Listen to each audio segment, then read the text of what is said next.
సవ్యంగా ఇల్లు పూర్తయిపోయి జల్దీ ఇండ్లకి రావాలని మొక్కుకోండి.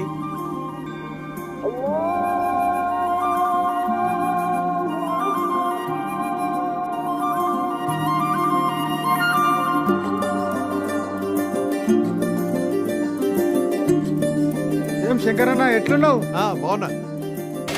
అబ్బాయి మంచోడు, 5 అంకెల జీతం, చాలా మంచి సంబంధం అండి. మీకు ఓకే అయితే నాకు ఓకే నాన్న.